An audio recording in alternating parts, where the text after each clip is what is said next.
വള്ളിപ്പയർ കൃഷിയെക്കുറിച്ചാണ് ഇന്നത്തെ video. Hi സുഹൃത്തുക്കളെ, അപ്പോൾ വീണ്ടും ഒരു പുതിയ വീഡിയോയിലേക്ക് എല്ലാവർക്കും സ്വാഗതം. ഈ കിടക്കുന്ന മുഴുവൻ കരിയിലയാണ്.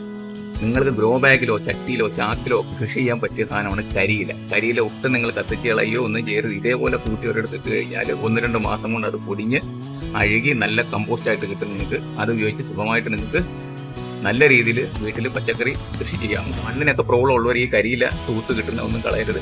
അതിനെ വന്നിട്ട് നിങ്ങൾ ചാക്കിൽ നിറച്ച് നിങ്ങൾക്ക് കൃഷി ചെയ്യാം. ഞാൻ ഒരു വലിയ ചാക്ക് തന്നിട്ട് പഴയ ചാക്ക് തന്നെയാണ് ഉപയോഗിച്ചിട്ടാണ്. അപ്പോൾ ഈ ചാക്കിൽ ആദ്യം നിങ്ങൾ നോക്കിയോ എങ്ങനെയാണ് ചെയ്യുന്നത്.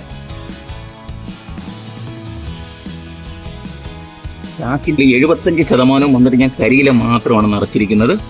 ഇതിൽ വന്നിട്ട് ജസ്റ്റ് നിങ്ങൾക്ക് വിത്ത് നടാൻ വേണ്ടി മാത്രം, ജസ്റ്റ് നിങ്ങളുടെ വിത്തോ അല്ലെ തയ്യാണ് നടന്നെങ്കിൽ തൈ നിൽക്കാൻ വേണ്ടി മാത്രം മുകളിൽ കുറച്ച് മണ്ണിട്ടാൽ മതി. അപ്പോൾ നമുക്ക് മണ്ണ് നിറയ്ക്കാം.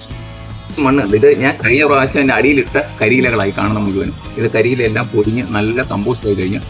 അപ്പോൾ ഇതേപോലെ നമ്മൾ ഈ കരിയില ഇട്ട് കഴിഞ്ഞാൽ അടുത്ത പ്രാവശ്യം ഇതിനായിട്ട് തട്ടുമ്പോൾ ഇത് കംപ്ലീറ്റ് ഇതേപോലെ ഈ ഒരു അവസ്ഥയിൽ പൊടിഞ്ഞ് കിടക്കുന്നുണ്ട്.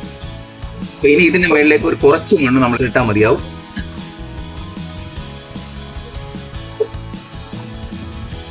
ഞാൻ ഉപയോഗിക്കുന്ന നാംദാരിയുടെ വിത്തുകളാണ്. ഞാൻ സ്ഥിരമായിട്ട് ഉപയോഗിക്കുന്ന ഒരു വിത്താണ്.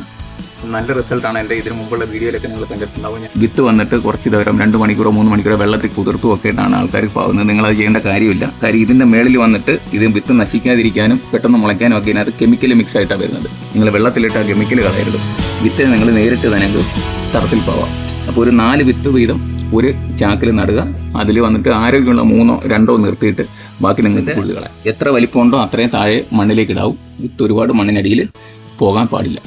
അപ്പൊ നമ്മുടെ അച്ചുമോന് വിത്ത് നടാൻ പോവുകയാണ്. ഈ ചെറിയ കുഴി വെച്ചിട്ട്